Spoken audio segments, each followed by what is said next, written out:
You didn't really expect to get away with a thing like that, did you? Frankly, officer, I didn't. Then why try it? You don't care about yourself, think about other people. Driving through traffic at 50 miles an hour. Traffic? You? Oh. I'm sorry, officer. Now, you keep it up and this'll be the last New Year's you'll ever see. Unpleasant thought, isn't it? Isn't it, though? Okay, go ahead, but take it easy. I don't want to hand out any tickets tonight unless I have to.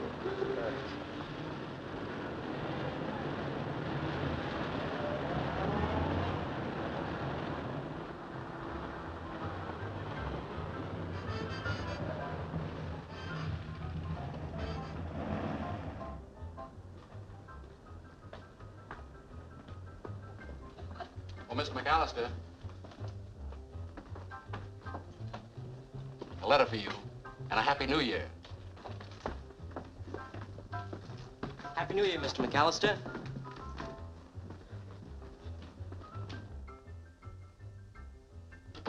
Something wrong, Mr. Boss? No. You going to spend New Year Eve alone?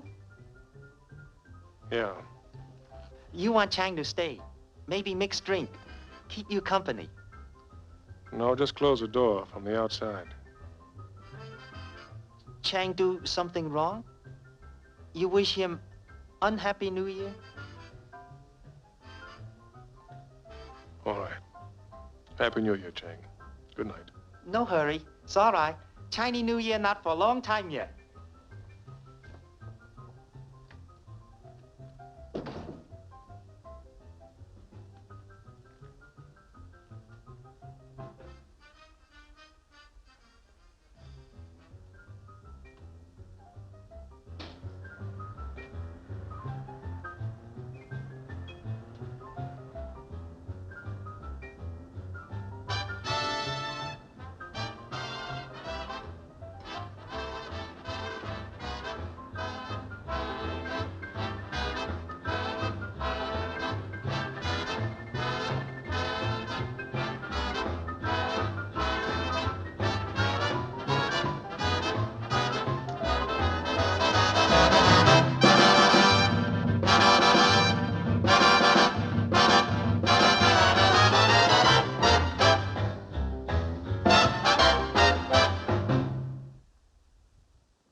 Operator. Police department. Thank you. Police department. My name is George McAllister. I live at 150 West 59th. I just killed a man. You'll find his body at Rossmore Apartments, East 7th, apartment 14. What's that? Yes. Yeah, he's quite dead.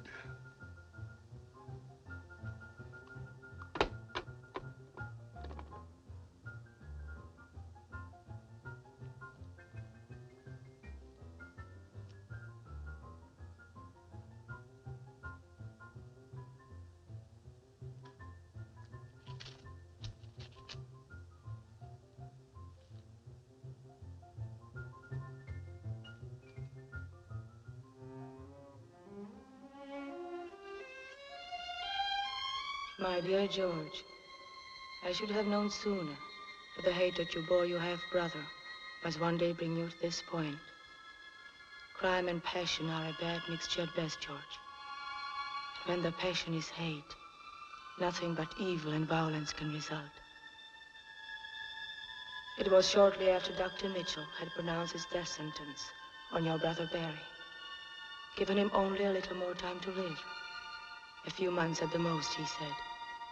And sent him deeper into the seclusion of that place he called home.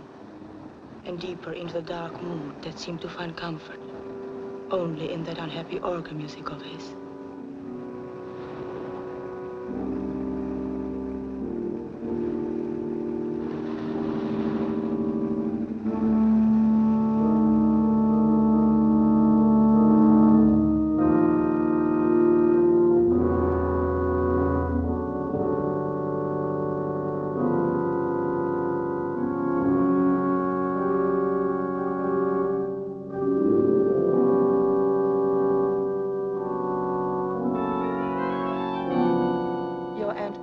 Was there, and Barry.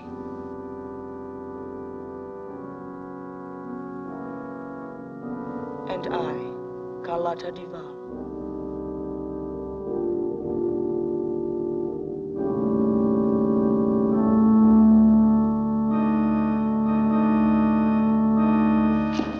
Stop it, please, please. Are you ill, Miss Duval? Don't you care for my music?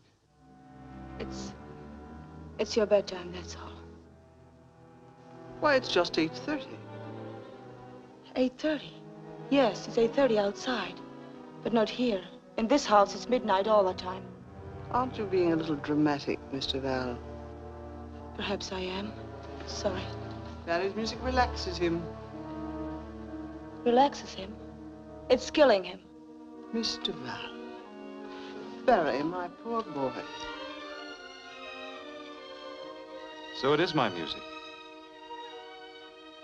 I'm sorry, Mr. McAllister. That's all right. But why don't you like it? I don't like it for what it's doing to you. Those depressing dirges you call music are as ugly as what you're waiting for. The girl is insane. No, I'm not.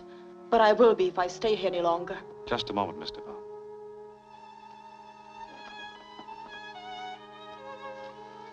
It seems you have an opinion of me. I'd like to hear it. Yes, I have an opinion of you. Barry, let her go. Miss Duval, you're exciting him, I warn you.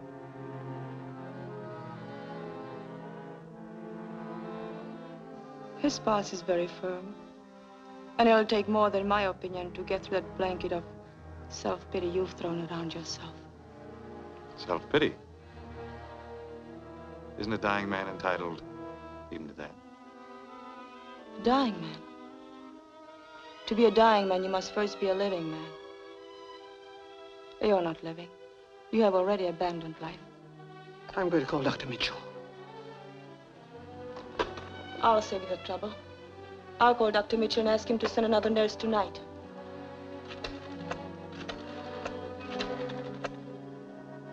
Hello? Dr. Mitchell? Miss Duval speaking. Dr. Mitchell, I'm quitting. Hello, Uncle Joe. Wrong? Oh, no. No, I think Miss Duval just wanted to report that her patient is feeling exceptionally well tonight. Quitting? No, I think she wanted to quit giving me the brown pills. The big ones. Can you imagine, Miss Duval? He thought you were quitting. No, Uncle Joe. No, I think she's very happy here. And as for myself, I couldn't get along without her.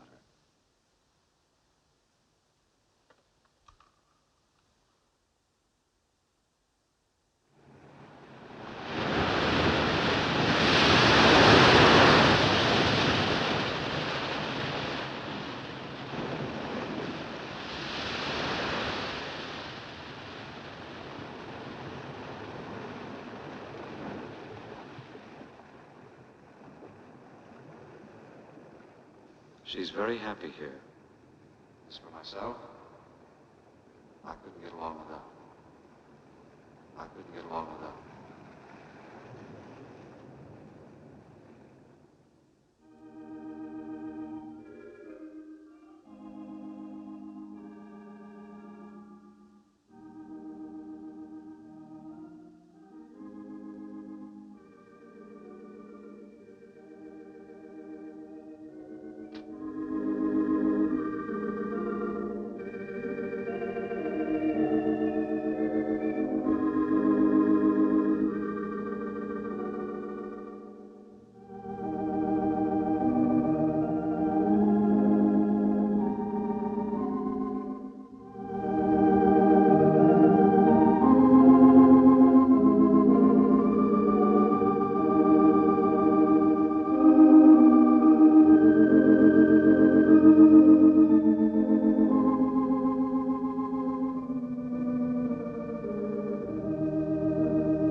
like my music, Miss Duval?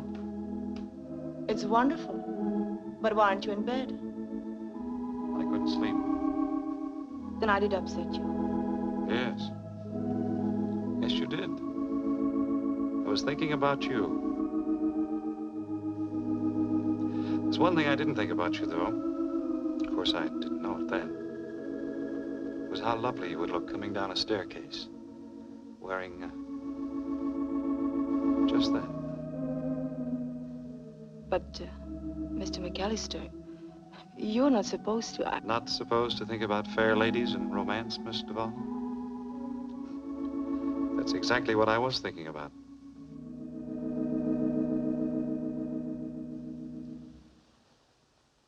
Carlotta. Yes, Mr. McAllister.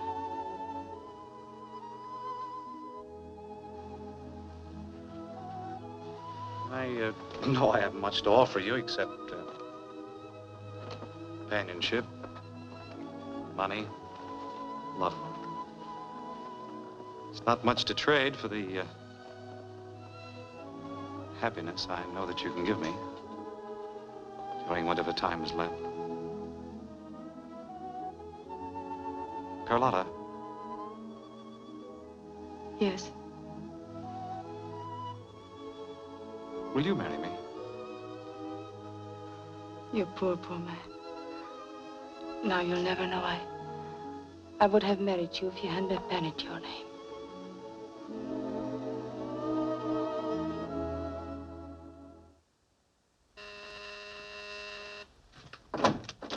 Kitten! It worked, darling, it worked. You went for it. We'll be married Monday. Great. Where's the happy event going to take place? In his apartment here in New York? No, he wants to be married in the family chapel. Ah, you're wonderful. And I love you. Oh, it's about time you said so. Never doubt it. It was my lucky day when I met Nurse Duval at that French hospital. Nurse Duval. You know, you were the only good thing that happened to me in the whole war. It was my lucky day, too. Oh, it's good to be here. If I could only stay forever. Poor kitten, you're tired, aren't you? No, I'm not tired exactly. At least not from the work. It was a strain, darling. It took such a long time, I was about ready to propose to him. Wouldn't have worked. I know the guy. I bet when the icing impersed till Miss Duval finally let him have that burst of temper, he fell off the organ bench. Practically. But I'm glad it's over. I wasn't joking when I told him I was going insane out there. I wouldn't mind a wife who was a little nuts, as long as she has a few $1 million. Come on. This calls for a celebration. Here, we'll drink to the future Mrs. McAllister. To the future which, Mrs. McAllister, huh? The Mrs. George McAllister, of course. Most certainly not the wealthy widow McAllister. Yet. Don't, George. What was that for? Well, I don't know. It's just that he doesn't seem so bad. Well, you better take another look at him. But out of respect for your opinion, I'll send the biggest wreath I can find to his funeral. Please don't. It's bad enough that our happiness depends on that. Is it our fault that he's got a body that doesn't want to stay wrapped around that penny-pinching, shriveled-up little soul of his any longer? No, no, of course not. And don't be angry with me, especially not just now when I have to leave. I'm not angry, kitten. But when am I going to see you again? It gets a little lonely up here. I'll see you as soon as I can. But, see that you stay lonesome for me. Don't go looking for new company. Ah, kitten. You know your Georgie better than that. I certainly do know my Georgie. I'm just teasing. Hey, wait a minute. Maybe I'm the one that should be worrying. Just a little? No, darling. With me, you're my love. And Barry's my business. Trust me, I'll not mix the two.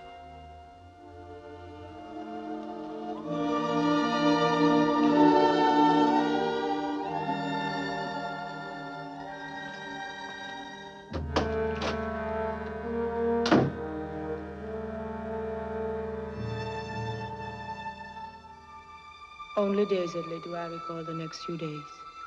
The hours became a solid mold of anxiety. Anxiety over my ability to go through with what we had planned.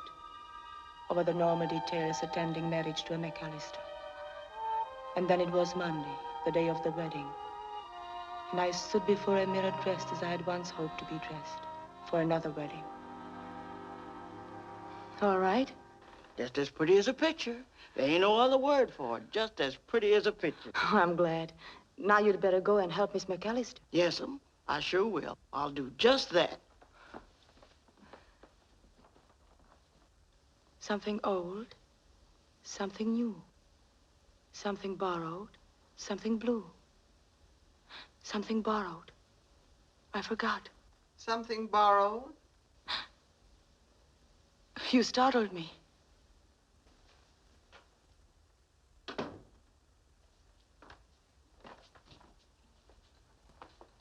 Would this be suitable, do you think?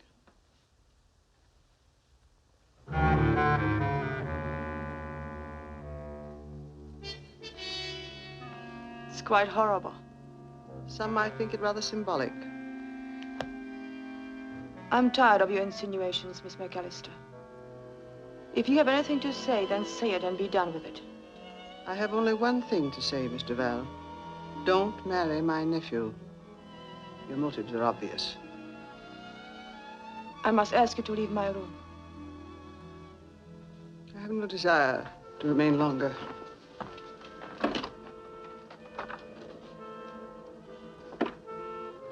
After you have repeated our conversation to Barry, I imagine he will want me to move elsewhere. I'll not repeat it to him. And you may stay in this house for as long as you wish. I'm not afraid of you, Miss McAllister. That is a great mistake, Mr. Val.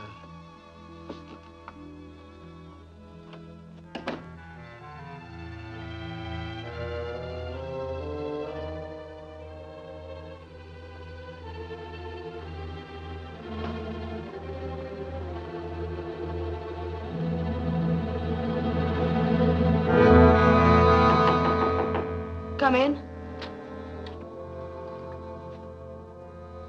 Yes, Doctor. What do you mean by that, yes, Doctor? Oh. Quite a bit different from the uniform I expected you to wear when I sent you out here. Haven't I seen Maggie, Miss McAllister, wearing this? She thought I should wear it. Something borrowed. Nasty-looking thing.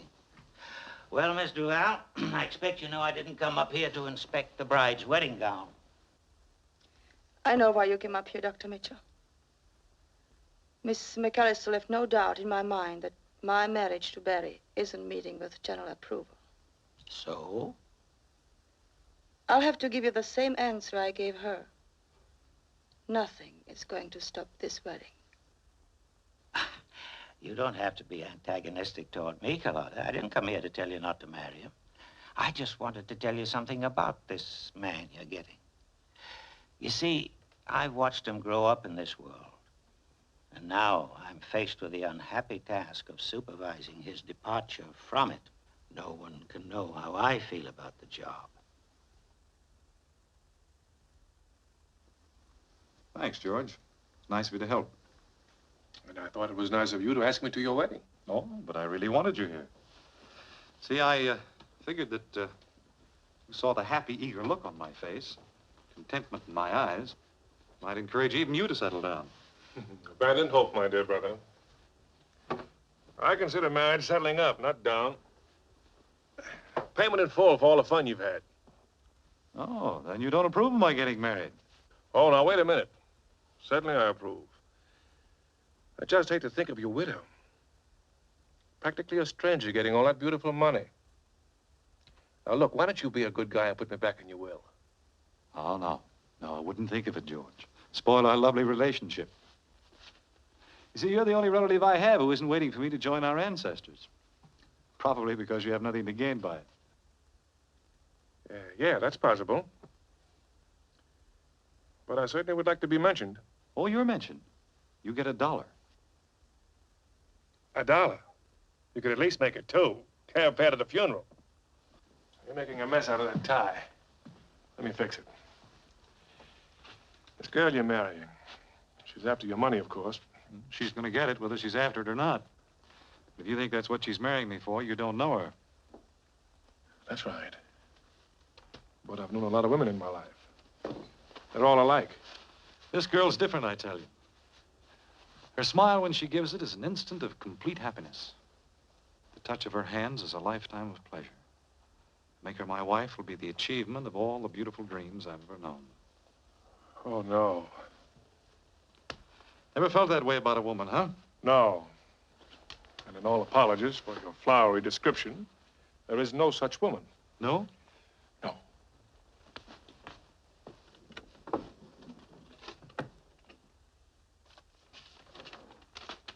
My dear Barry, well, it seems the bullet that got me in the leg was only making a detour and didn't have my name on it after all. But let's see. Oh, here it is. Listen carefully. She's a nurse. This girl is different, I tell you. Her smile when she gives it is an instant of complete happiness. The touch of her hands is a lifetime of pleasure. To make her my wife will be the achievement of all the beautiful dreams I've ever known. Ever heard those words before, huh? No. As ever, George. George who? You, Mr. McAllister. Oh, I memorized them. Thought they were so nice. Whatever happened to her, George? I don't know. Guess she must be kicking around Paris someplace. It's too bad you lost track of her. What was her name now? I don't know. I don't remember. Why didn't you marry her? And what did you do with the money that I sent you for that particular purpose? I got run over by a roulette wheel on the way to church. It's too bad you didn't marry her. Would have been good for you. You know, it still might be. I'm in a magnanimous mood, George. You find her, and I'll stake you to any business you name. If she doesn't want to leave France, I'll put you in charge of our organization over there. Well, what do you say? I'll think about it. Good, good. Oh, by the way, I had the office make out a check. Sort of a wedding present in reverse. From me to you. Why? $10,000. Thanks. I certainly can use it. That's what I figured. If getting married puts you in this kind of mood, we should do it more often. I hope you'll take my advice. About what? Find that girl and marry her. Yeah. I'll see if I can remember her name.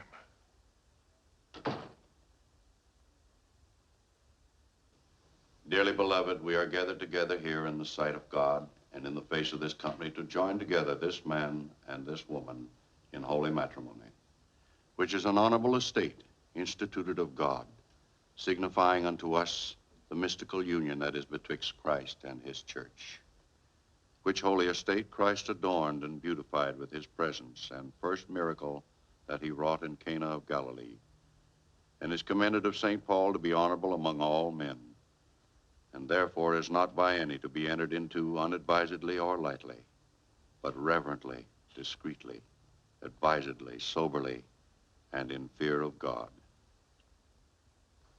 Into this holy estate, these two persons present come now to be joined.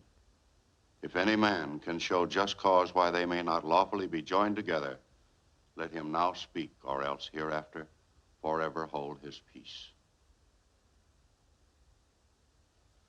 Barry, wilt thou have this woman to thy wedded wife, to live together after God's ordinance in the holy estate of matrimony?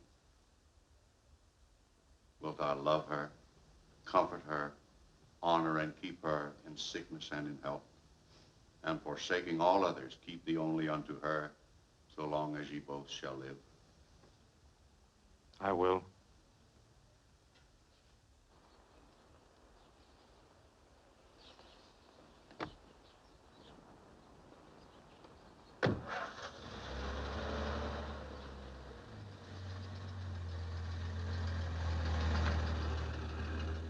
The Lord mercifully with his favor look upon you and fill you with all spiritual benediction and grace, that you may so live together in this life, that in the world to come you may have life everlasting. Amen. I wish you both much happiness. Thank you. Thank you.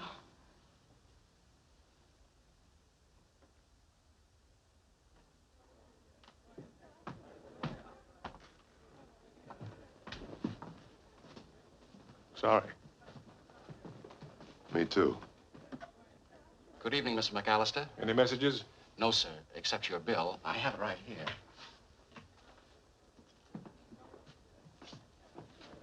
This includes the current month. Well, get that worried look off your face. I'm going to pay it. You are? Fine. Although we never really worry about your account. I'll bet you don't.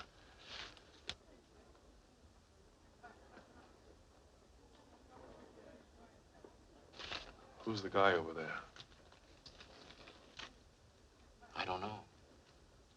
Put the receipt in my box, will you? Thank you, sir.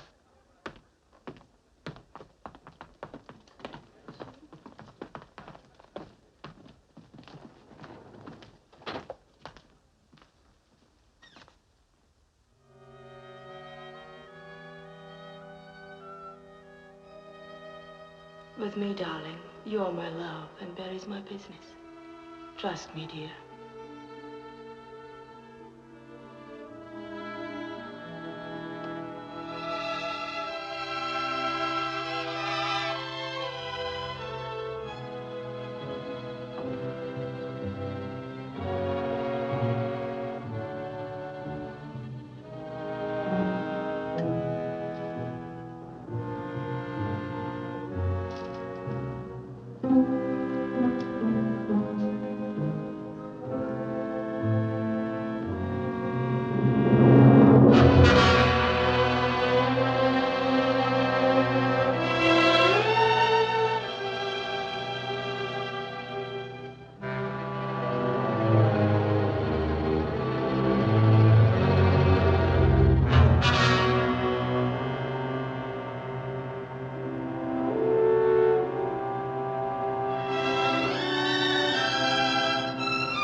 Okay, let's have it. What's on your mind? What is this, a stick-up? You know it's no stick-up. What is it, then? Every time I turn around, I see your face. It's my face. I'll take it where I please. If you don't want it messed up, quit trailing me. If anybody's trailing you, I don't know anything about it. I got troubles of my own. They don't include you. Then what are you casing my apartment for? Your apartment. Is your name Helene? Do you work at the Chapeau Blanc? Have I got a yen for you? Helene? Helene Anderson? Yeah. Well, you know her. That's your angle. No, I just heard she moved into the apartment. What are you watching her for? She's a dame that needs watching. Girlfriend. Sometimes I wonder. I've been out of town a while. Checking up before checking in. Something like that. She wouldn't talk to me on the phone. Just waiting around to find out why. Oh. Say, I'm sorry I jumped you the way I did. I guess I'm a little nervous. Nervous? Yes. You see, I'm having a little romantic trouble myself. Oh. Now I know how you feel. I tell you what, let's go up to my apartment. We can have a couple of drinks. Do us both good. It's as good a place to wait as any. Okay. Make yourself at home. Right. Nice place you got here. Thanks. If I could support a layout like this, I wouldn't have any worries about Helene. What'll you have to drink? Bourbon, you got any? Yeah. Helene, I take it, likes nice things. Yeah. You ain't kidding. She likes anything that costs a lot of dough, if you know what I mean. When I got it, she even likes me. That ain't often.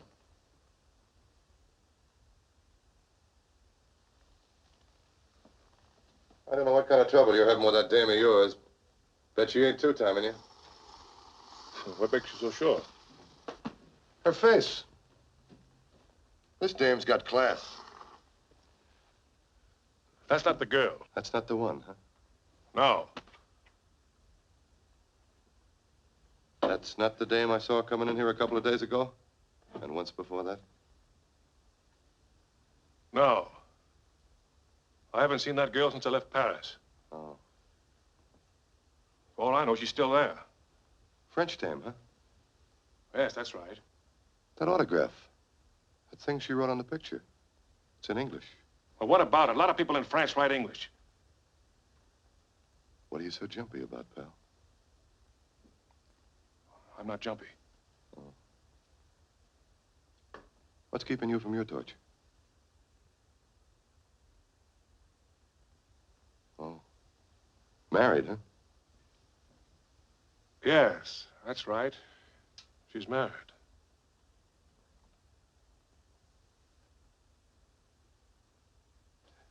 Say, Ernie, do me a favor, will you? Go in the kitchen and get me some ice. Ice? Yeah, over there. Oh. Want to call her, huh?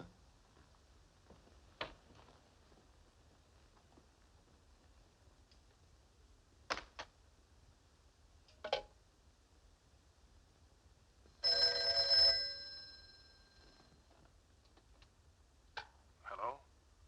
George, what are you calling for at this time of night? I just wanted to apologize for running away from the wedding and reception. Would you put Barry or my brand new sister-in-law on the phone? No. I'll give them your message. They've retired. I see. Good night, Aunt Maggie.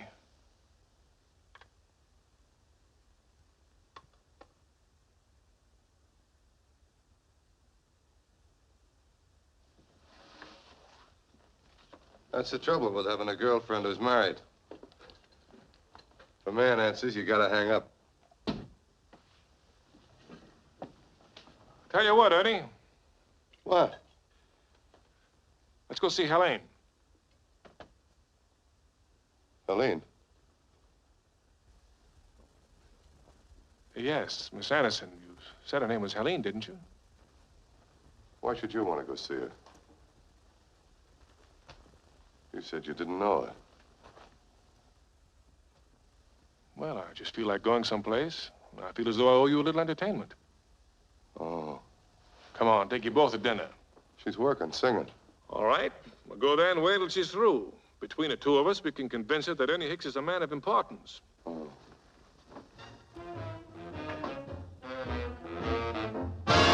Love me or leave me, let me be lonely.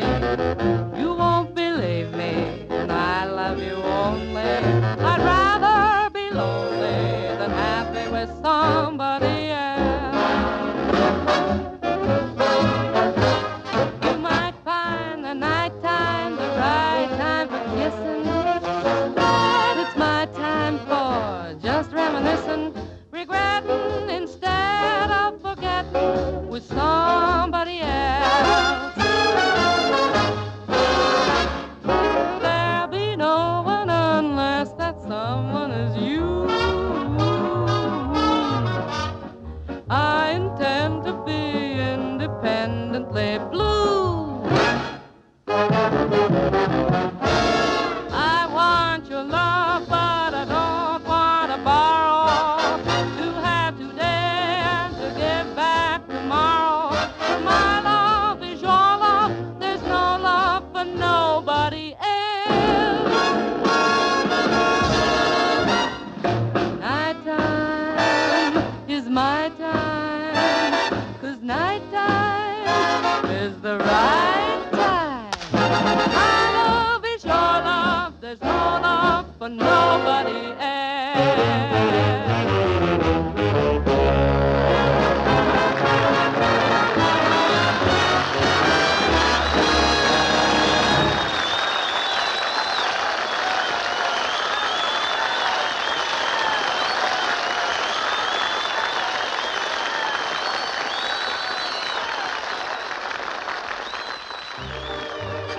Pretty nice, huh? Very attractive. The way guys go for her, you can see why I gotta watch her. I certainly can't say that I do. She had a nice big smile for you. That was for you. Gold cufflinks you're wearing and the good stuff in that suit. She'll tell you the price of both of them from 50 yards away. Ernie, you're bitter. You think she'll join us? After one gander at you, there's no doubt about it.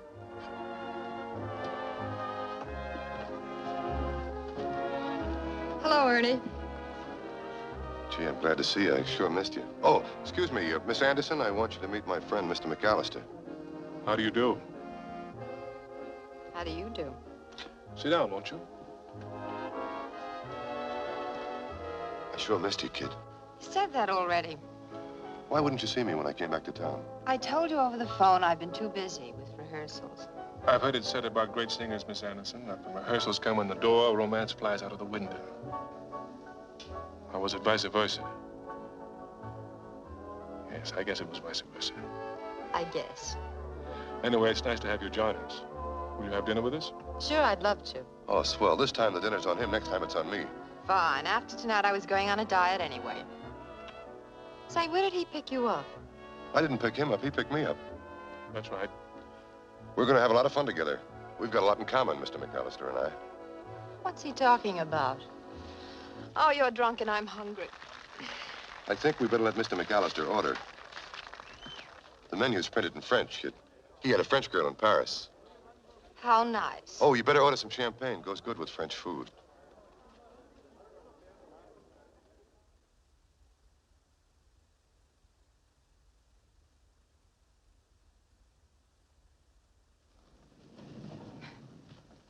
Thank you for a very pleasant evening. It's been fun, especially meeting you.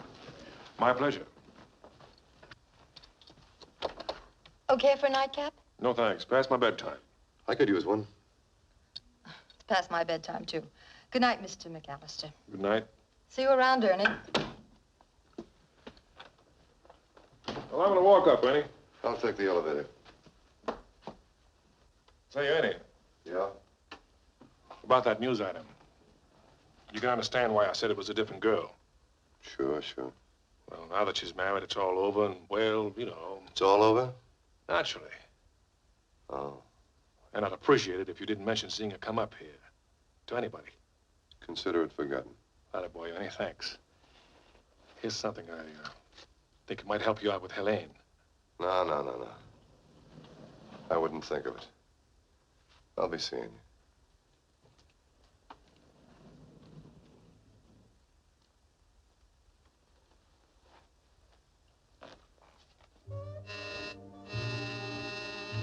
Who's there? It's me. Hi, neighbor. Howdy, ma'am. Long time no see.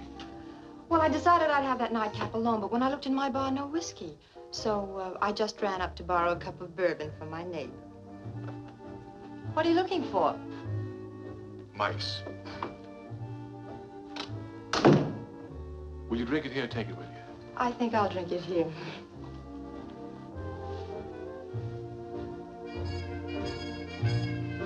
I've been wanting that all evening.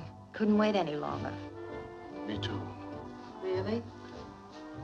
Really?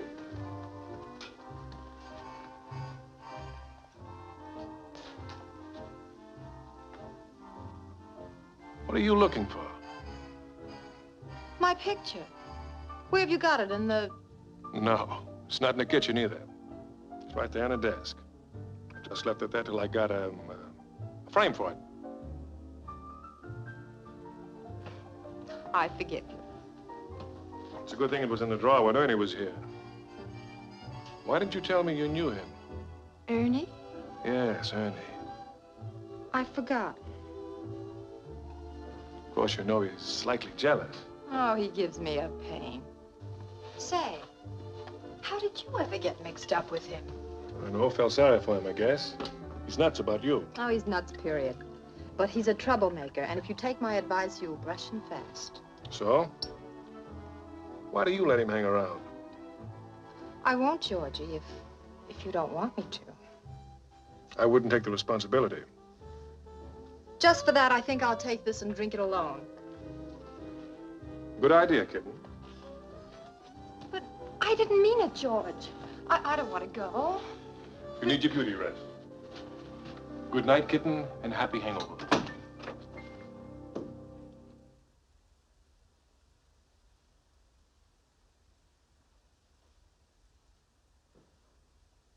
Celia, what's so interesting out those windows? Mr. and Miss McAllister, they're down by the sea, that beautiful old sea on the high cliff. On the point? Yes, sir. Ain't it wonderful, Miss Margaret, the change that's come over him since he found her? Ain't it, though? That love bug sure is a wonderful little creature. He sure is. He's one of God's chosen creatures, that little old love bug. If you finish down here, you'd better start with the bedrooms. Yes'm. And don't forget to check on the linens. Yes'm. That little old love bug is still all right.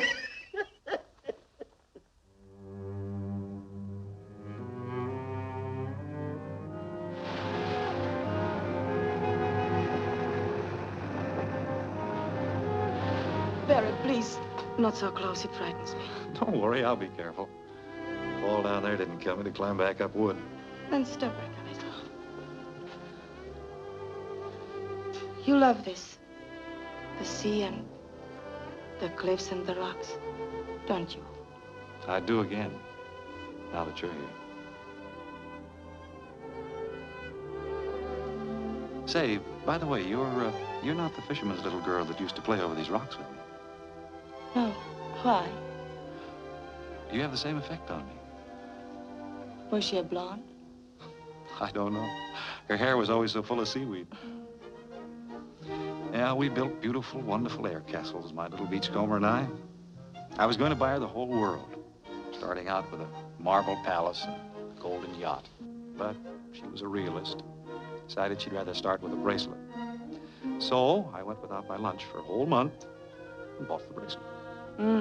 I bet she loved it. She never saw it.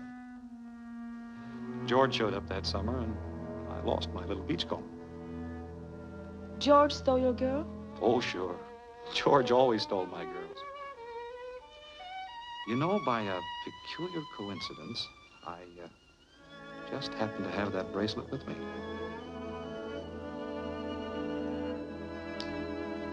Wear it, darling.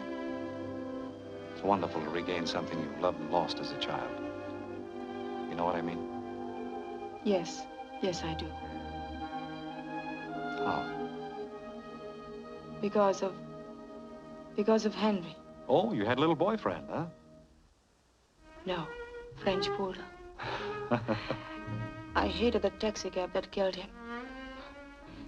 No wonder you dislike George for taking her from you. Dislike George? Whatever gave you that idea? I don't know. I thought... Because he's shiftless and lazy, plays too much and works too little? Because he took my girls away from me? For that, I should dislike him? Oh, nothing of the sort. I've always liked George. He's got away with him.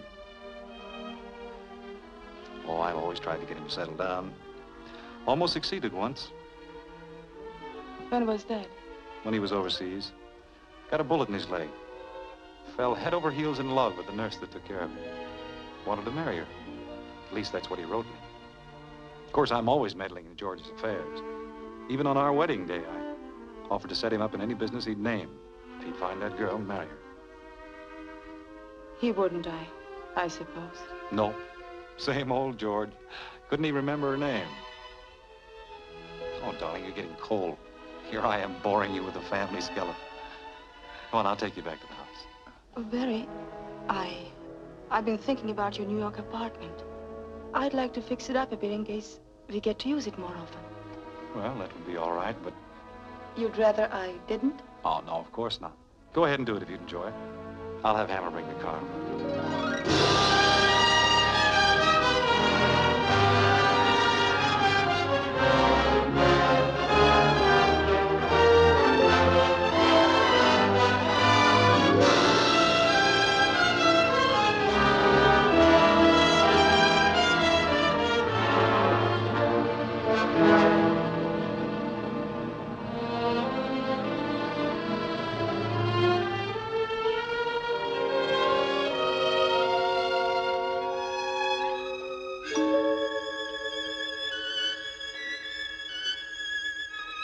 I told Barry I was going shopping.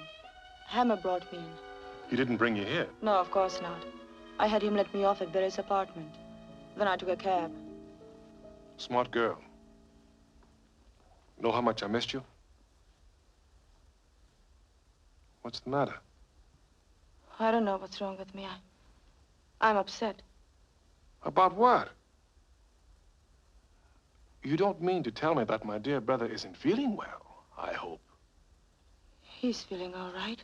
But, well, George, he told me some things about you, and I had to see you.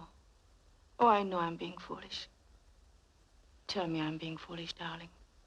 That they aren't so. That I'm just upset because I got too lonesome for you. If they bother you, kitten, they aren't so. He said you wanted to marry me in France. You? Well, he said a nurse in France. I knew he meant me. Well, say that's so.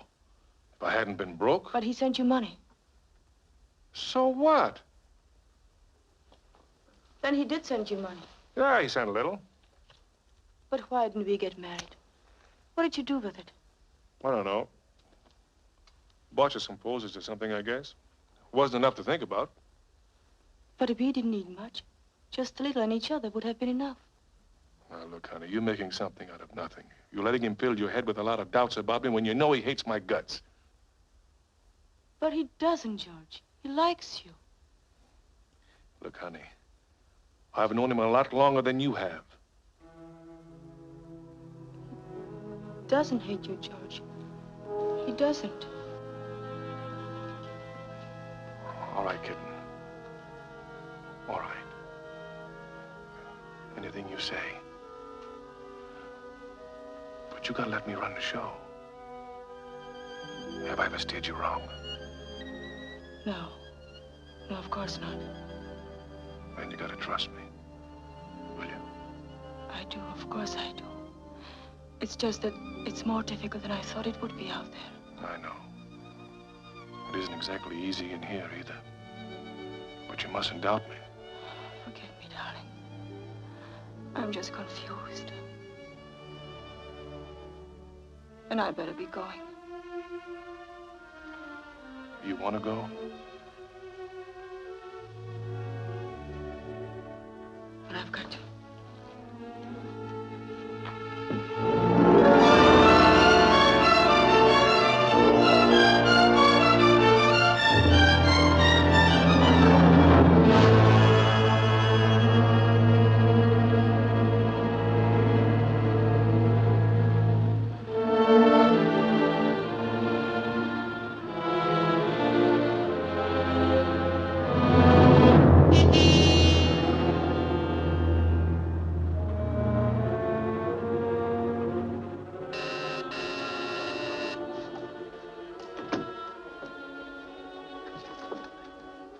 Hi, Georgie. Look, Ernie, I'd like to have you stay, but I've got to change and go out. I won't interfere with your dressing. Got something I want to talk to you about. All right, what do you want to talk about? I'm in a hurry. Going out, huh? Yeah. Oh. Well, what is it? How many bedrooms you got here? One? Oh. Is that your idea of something important to talk about? Thought I might move in with you. Second thought might taste a little snappier than this. What makes you think I'd let you move in with me? Well, seeing as we're in business together, I figured we might as well live together. Since when are we in business together? Since your brother's wife parked her car in front of your brother's apartment downtown and took a cab up here, I wouldn't if I were you, Georgie. I should have spotted you for a stinking blackmailer the first time I saw you.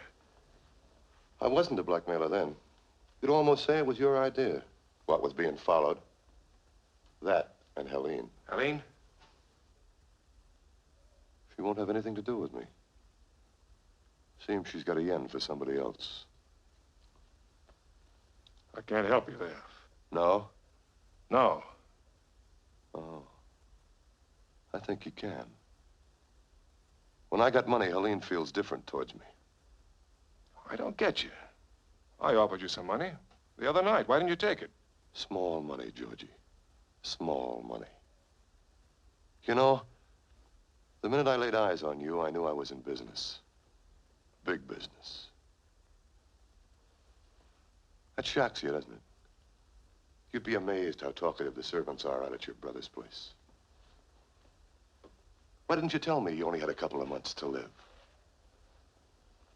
Or maybe less now that he's married to your Carlotta.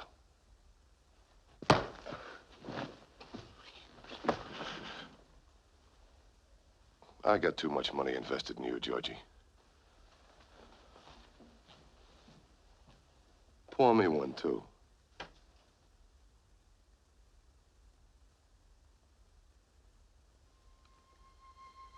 My mind was a welter of confusion after leaving your apartment that afternoon.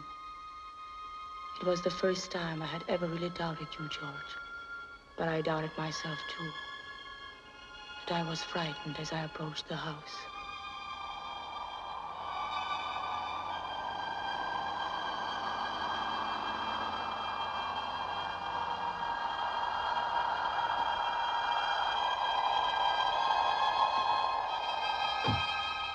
I felt I couldn't possibly face its occupants. And to my mind, the very house itself scowled disapproval of me. I felt the wind shriek its hatred, and the ocean, always angry and threatening, seemed to be reaching for me, trying to drag me by force from this place which Barry loved, and in which I was an imposter. I started for the house. An impulse made me turn, and then go toward the chapel.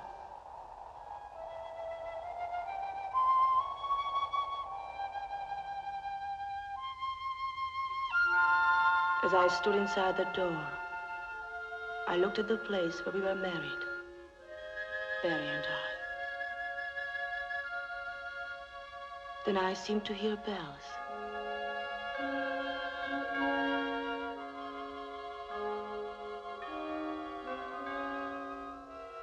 And a voice. I pronounce that they are man and wife.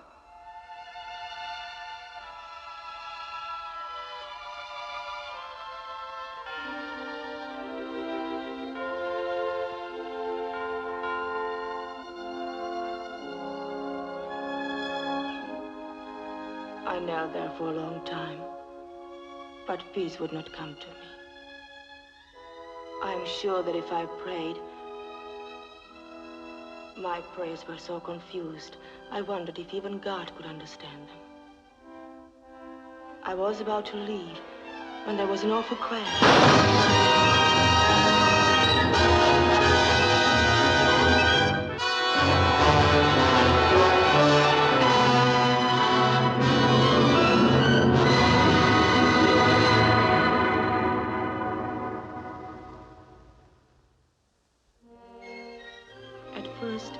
The light unearthly, and that I was hearing our wedding music in my imagination as I had heard the bells and the words of the minister.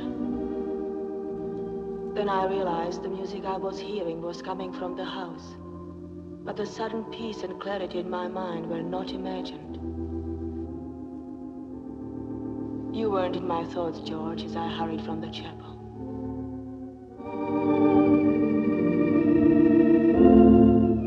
I went through the doorway of the house, my house, and for the first time it welcomed me. It was then I knew I had to tell Barry about myself. The thought, instead of frightening me, brought me comfort. Please don't stop.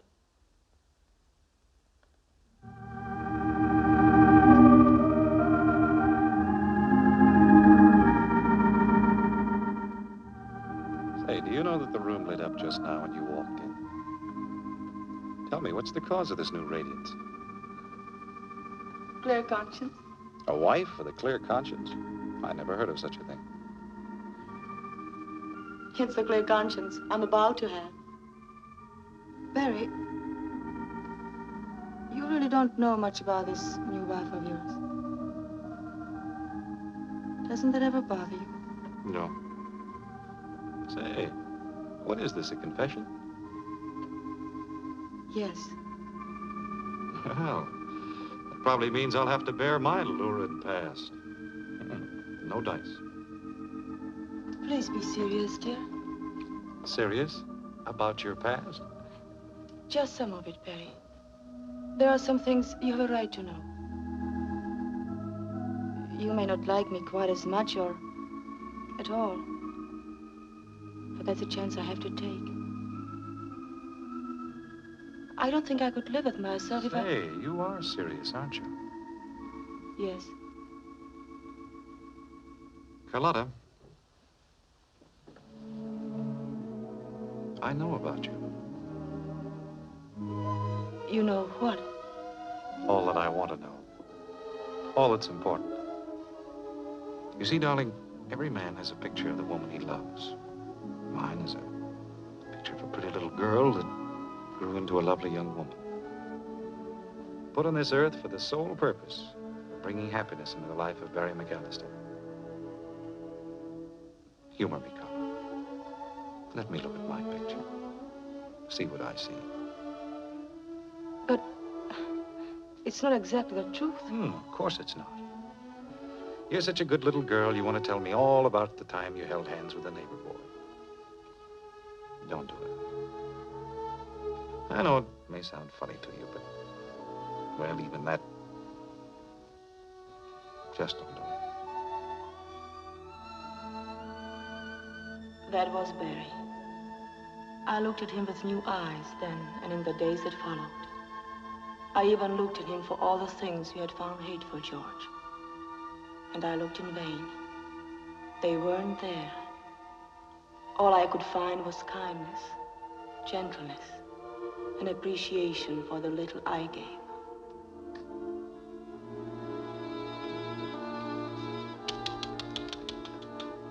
What are you clucking about? Hotel service, very bad, very dusty. Well, you've done all the dusting up here.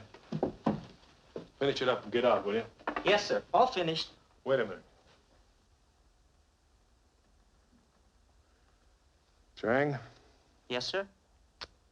I want to give you a bit of advice. If you ever fall in love, admit it to yourself right away. Don't wait until it's almost too late. Oh, that could not happen to Chang. Why not? Haven't you ever been in love? Oh, yes. In love many times. Once with girl.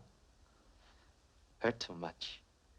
Now Chang fall in love only with roast duck, weekly paycheck, riding streetcars, and going to movies. It's a sound idea. Only it won't help me any. Confucius have many helpful words for people in all kind of trouble, except love. For them, he have only sympathy. Chang would not like to be in love with one so lovely and so good as her face showed this one to be. Why? The better she is, the harder to lose. What makes you think I lost her? Someday, everybody lose everybody. That is why Chang never fall in love with girl again. If she mean all the world to you, and you lose her, then you have lost the whole world. If she mean more than life to you, and you lose her, then you have lost all of life. But if she mean more than your soul to you, and you lose her, then you have lost your own soul.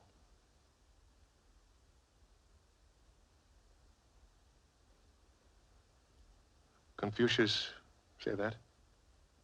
Maybe Confucius. Maybe Walter Winchell. Chang remember only the words. I go. Oh, I'll get it.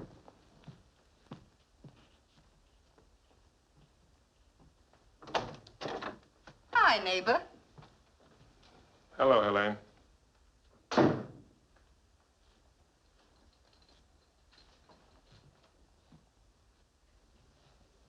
Confucius would be much confused. You shouldn't have come today.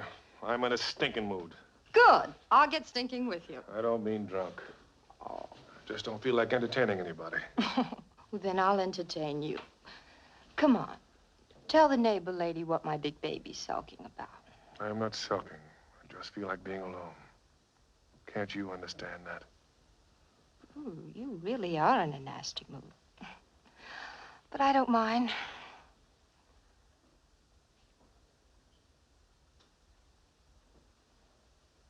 Oh?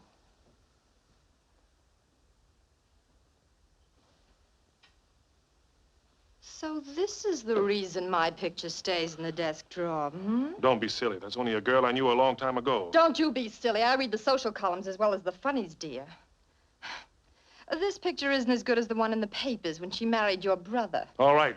So she's my brother's wife. What's wrong with that? For George, with all my love. A very chummy family, aren't you? Get out of here, you little tramp, before I throw you out. I'll go. And I'll remember what you called me to. And while you're at it, remember not to come back. George, I didn't mean anything. I want to stay. Well, I meant it. Darling, please try to understand. I was jealous and, well, you're the one guy that never called me a tramp. Well, beat it if you don't want to hear it again from the same guy. Oh, you'll be sorry for this, George.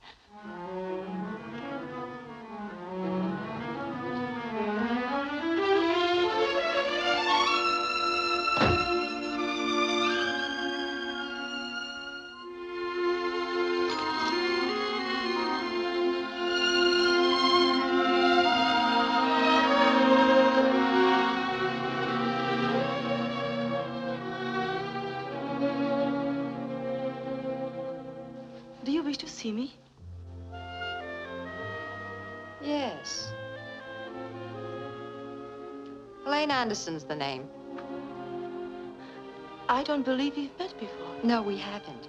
But we have a mutual friend, and I thought we should know each other. A mutual friend? Yeah. Georgie. Georgie. You mean George McAllister? I don't mean George Washington. Perhaps, Miss Anderson, you'd better tell me just why you're here. Sure, why not? I just came up to tell you that Georgie is all yours. Or didn't you know we'd been dividing him up to now? I still don't know what you mean. Oh, snap out of it. I know you're French, but you've got a pretty firm grip on this country's language. It's too bad you don't know more about the men. He's a stinker and you can have him. Is that plain? George is my husband's half-brother. I'm not interested in his personal life. Half-brother, that's all, hmm? Yes. For George, with all my love, Carlotta. Oh, and I hope you forgive me. I broke the glass in the picture. Oh. So this is blackmail, then? No, it isn't blackmail. It's just that I want to see a few other people get what's coming to them for a change. And I intend to do it, too. Carlotta! Oh, I'm sorry, darling. I didn't know you had company. That's all right, dear. This is Miss Anderson, my husband. How do you do, Mr. McAllister? How do you do? She, Helene, just learned where I was living, and I figured she'd be very happy to see me. An old friend, eh? Fine. Are you a nurse, too, Miss Anderson? why, You might say that we've taken care of the same patients, Carlotta? yes. Good. I wish more of her friends would come. What's the matter, darling? Aren't you feeling well? You look pale. Pale. How is your imagination, dear? Just the same, I'd better have Dr. Mitchell take a look at you the next time he's here. Well, I imagine you girls have a great deal to talk about, so... Yes. Yes, I could talk all day. Well, I'll be running along then. Goodbye, dear. Nice meeting you, Miss Anderson. Come see Carlotta again real soon. Please do.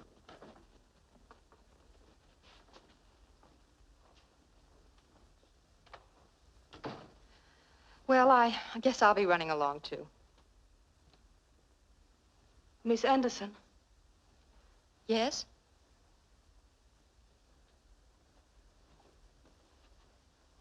Thank you. For telling you about George? No. For not telling him? Well, why should I? He's a nice guy. You ought to take good care of him. Well, happy, happy.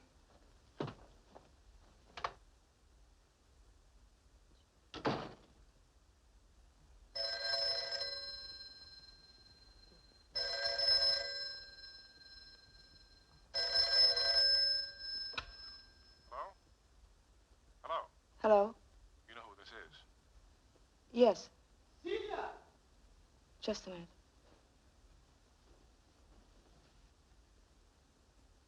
Yes, George. What do you want? Where have you been? Why haven't you talked to me? Why haven't you been in town? I've been busy. This is dangerous and foolish. I know it's dangerous, but I've got to talk to you. This is important. We're in trouble. You must, Carlotta. It's important. Why not this afternoon? No, it's impossible. No, I can't. I can't talk anymore. All right, I'll try. Yes. Yes, tomorrow afternoon. Yes. All right. I promise.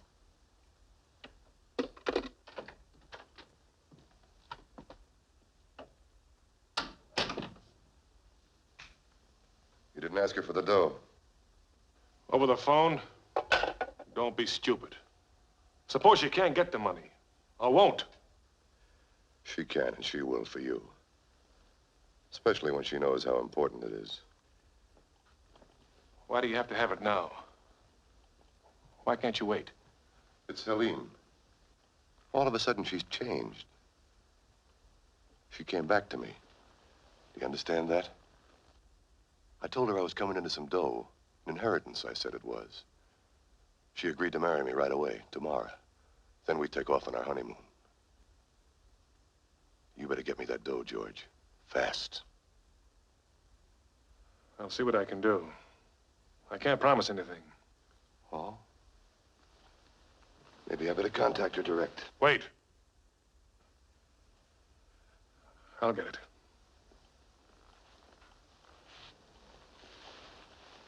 Okay, George.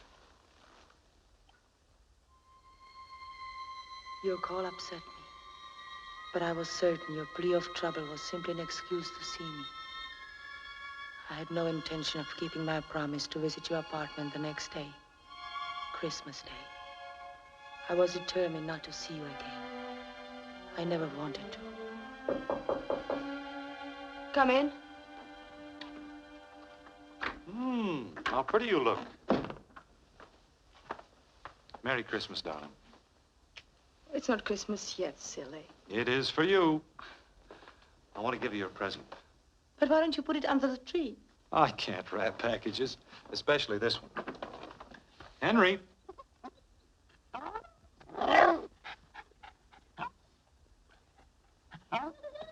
Henry.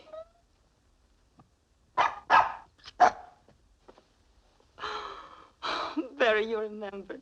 Oh, he's a darling. He seems to think the same about you. Oh, another thing, darling, I invited George out for our little Christmas Eve party. George? He called me at the office, seemed kind of lonesome, so being Christmas and everything, I asked him out.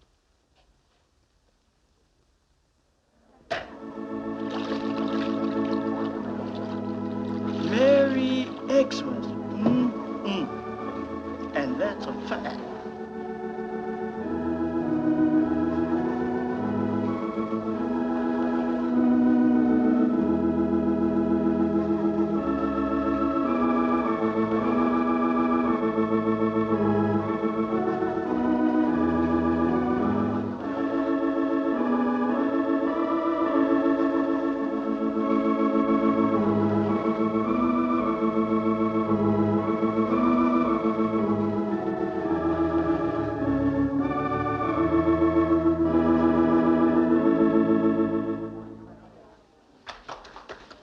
Thanks. I know you play Reverend McDonald. You must have a number that'd be appropriate. I sure have, and it'll be a pleasure. Good.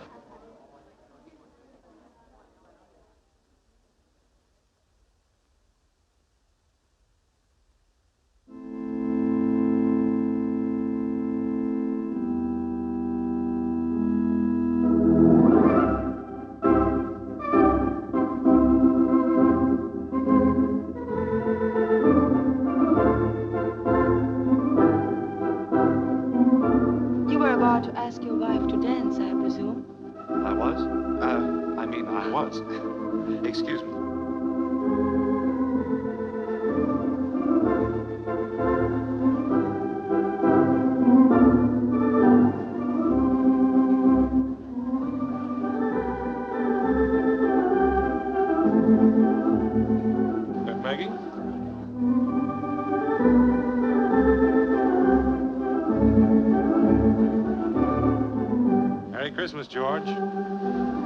Christmas if you let me dance with your wife. Now, Maggie, steps on my feet. You're so gallant, George. You can step on my feet for a while, darling.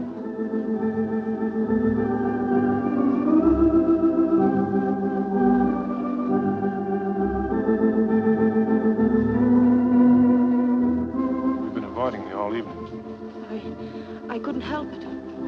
Carlotta, I've got to talk to you. But not here. All right, then. Out there.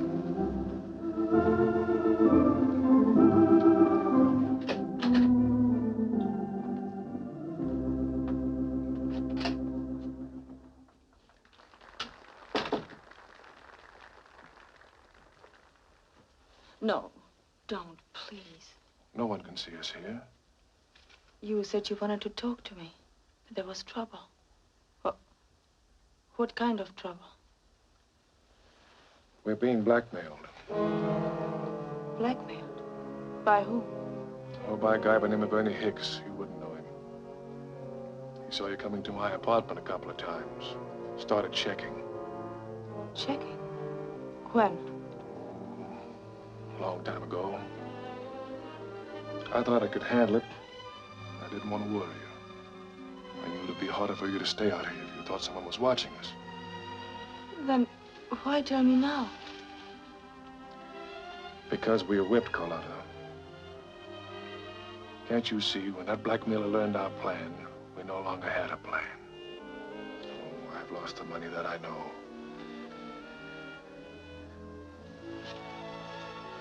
But I don't want to lose you, too. What do you want me to do? Leave here. Tonight. Now. Leave here? Why, I can't.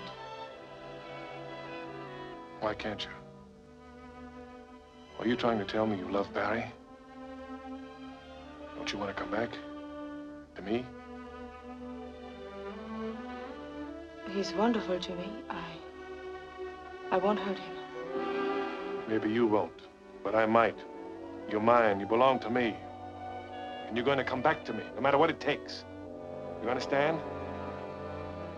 Well, what about it? Let me think. Oh, there you are. Darling, some of the guests are leaving. I knew you'd want to say goodnight. Yes, of course. George was just saying good night, too. Oh, nonsense. You're staying over for breakfast with us, aren't you, old man? Sure. Sure. I was afraid you weren't going to ask me for a moment.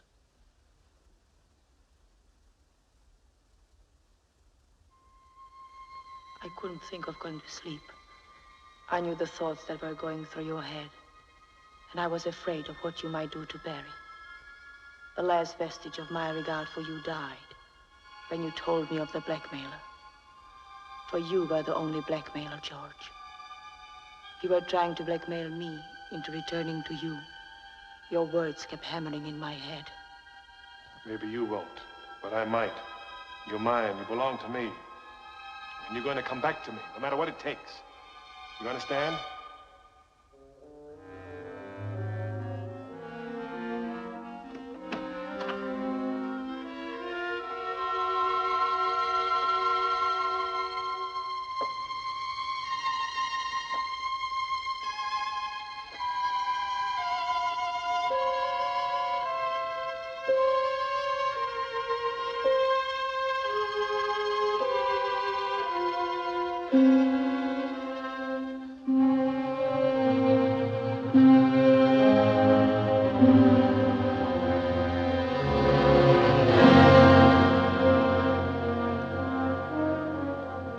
Aren't you asleep? Because I'm not sleepy. Why aren't you asleep? Oh, I know. You couldn't without kissing little Georgie goodnight. I was nervous and worried. And you had to kiss little Georgie goodnight, didn't you? Yes, that too. George, do you still carry that gun with you? My little baby? Why, sure. Every place I go. Let me have it. Why? I'd like to keep it for you. Mm-mm. I'll give it back to you tomorrow. Really, I will. You worried about Barry? I just don't want anything to happen to either of you. You're in love with him, aren't you? Oh, George, why don't you go to bed? I want a straight answer. Are you in love with him? Well? No. No, George. That's good. Because if you had fallen in love with him, I don't think baby here would like it very much. But it's silly of me to think that you could fall in love with anybody else. There's no one quite like Georgie. Don't drink any more, George. Please go to bed. You do want to come back,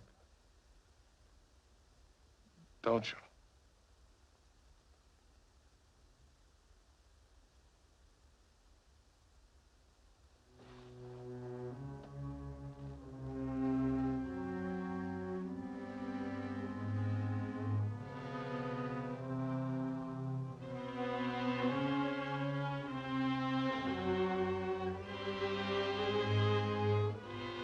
Sure you do.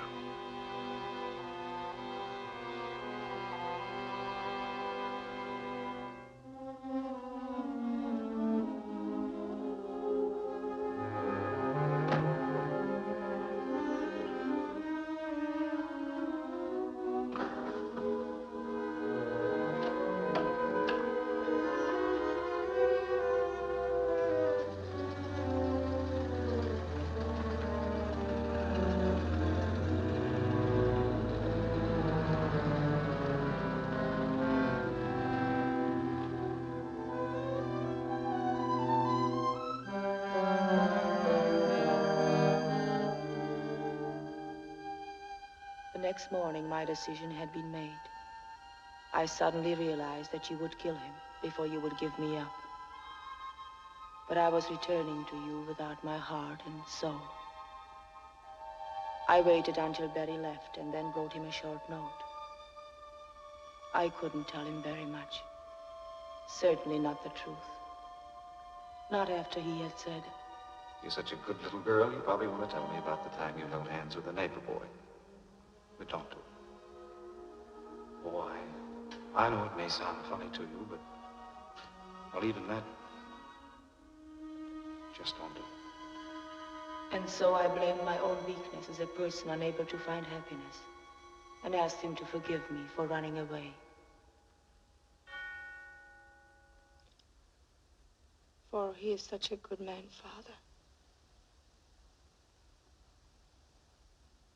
You understand why I must do this to him. Comfort him and make him strong and well. And bless him, Father. Bless him every minute of every day.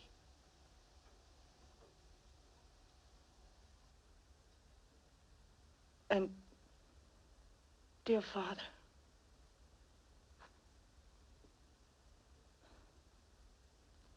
help me just a little bit too. Please.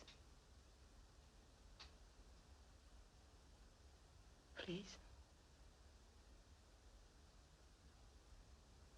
Amen. That was a lovely prayer, Carlotta. Dr. Mitchell, I didn't know you were here. Forgive me. I started to speak and then I didn't want to interrupt. But how do you happen to be in here? Oh, to tell the truth, I often sit in here for a moment when I'm out this way. Nice, quiet place to write prescriptions. Remember my Latin better in church. Oh, well, I'll leave you alone. No. Sit down a minute, please.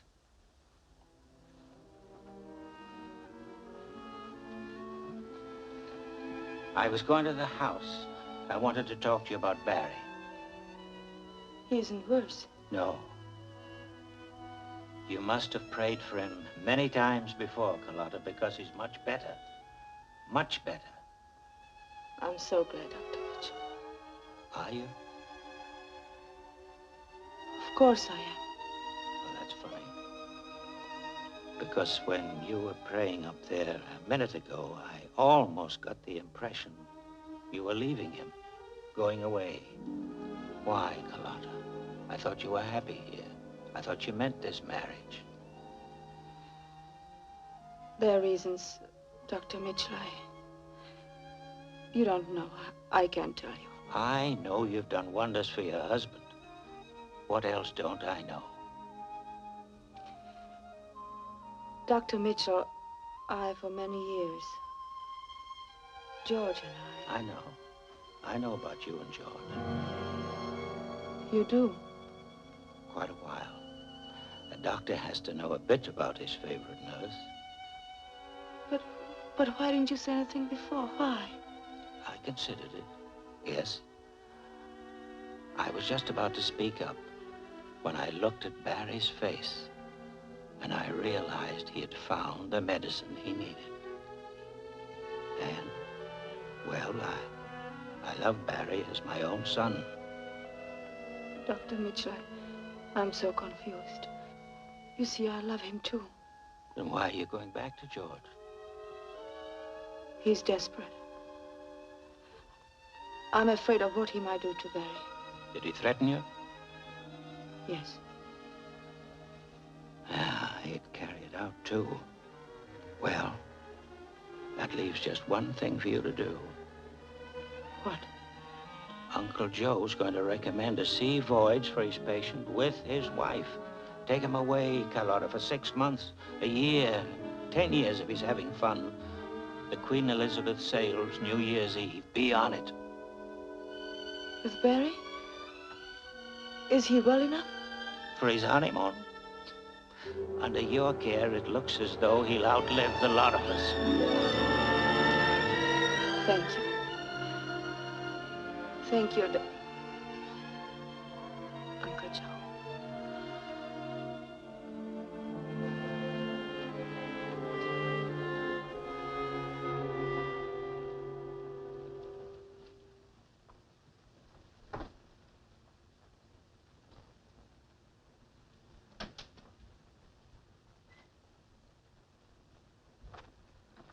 What are you doing here? I was merely making sure that Celia cleaned properly. I'm taking care of Barry's room. I thought perhaps you were leaving. I was never more sure that I'm staying.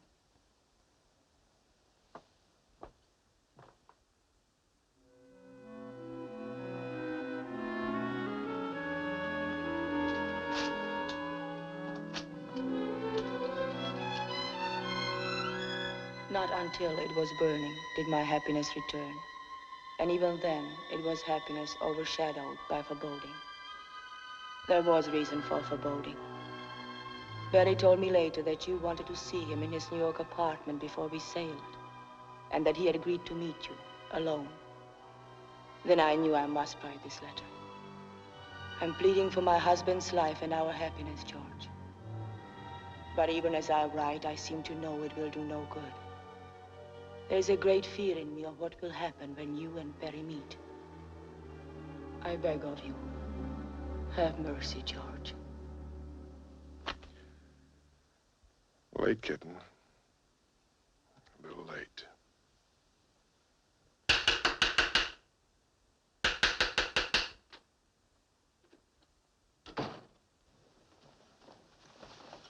You all right, Mr. McAllister? Why you call police? Homicide Bureau. I expected you, but not so soon. He's hurt. We should call doctor. No, I'm all right. We found that guy. You were right. He is quite dead. Hey. Can't you see? He's sick. You're not kidding. He's sick, all right. Got a bullet hole clean through him. If you want to ask him any questions, you better do it here and fast. I'll call a doctor and an ambulance. Please, Mr. McAllister. You'll be all right. you tear your coat. Shut up. Try to remember, McAllister. I hate to make you talk now, but some things we gotta know. Why did you kill him? What was the fight about? What happened? Homicide.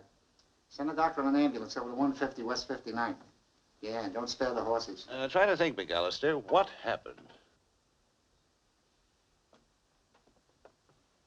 What happened?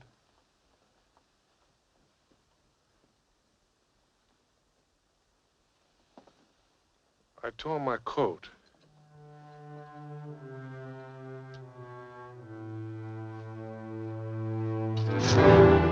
Yes, I tore my coat. Although the tear in the coat had nothing to do with my errand there tonight. I wasn't thinking about anything when I stepped into that corridor except the job I had come there to do. He crossed me for the last time.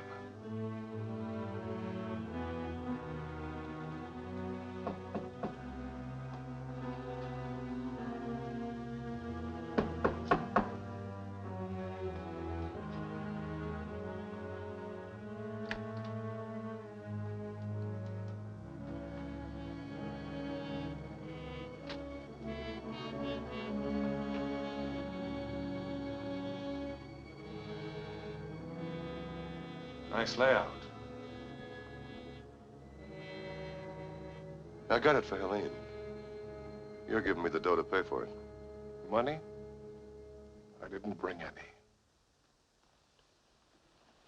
I told you tonight was the deadline. I wasn't kidding. I know, pal. But things have happened. Our plans have changed a bit. My sense of humor ain't so good tonight. My plans haven't changed. Now quit stalling. Give me the money now. I'll have to swim for it. Mrs. McAllister and her husband are sailing tonight on the Queen Elizabeth. To be gone a long, long time. Oh.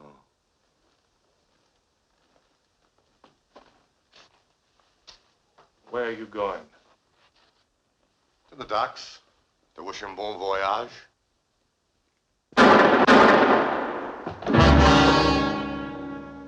Bon voyage, honey.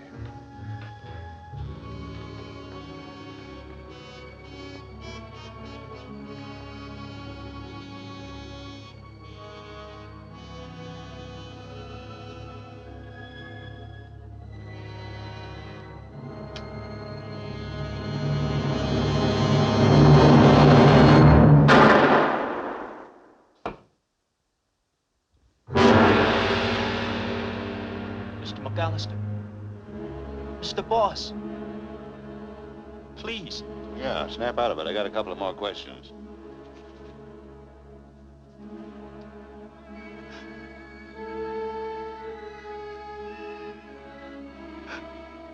No, please. Mr. McAllister answering questions elsewhere now.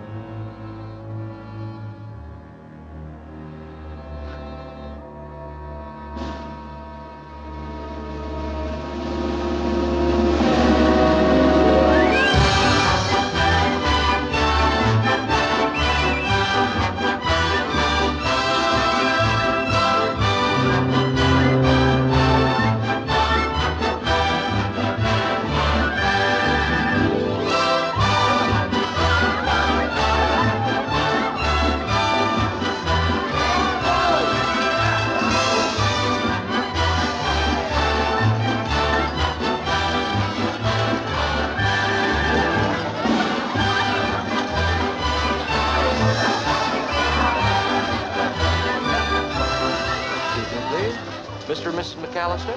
Yes? Telegram, sir. Oh, thank you. Thank you, sir. What is it? Same old George. You'll never change. Unavoidably detained. Wish you and Carlotta a Happy New Year. Love, George. Happy New Year, darling.